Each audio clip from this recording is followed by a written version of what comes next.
Ayan guys, namimili yan si Tinderong Gala dito sa ano, sa Divisoria, mini Divisoria. Ito yung mga items natin bilhin guys. Ito lahat na to bilhin natin. Ano? Congrats naman kuya sa'yo. Ayun nga eh. Ayan guys. Ano tong ano? Para may paninda tayo bukas. Ayan.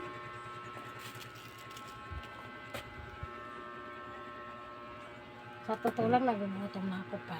Ay siya, ay kumain na.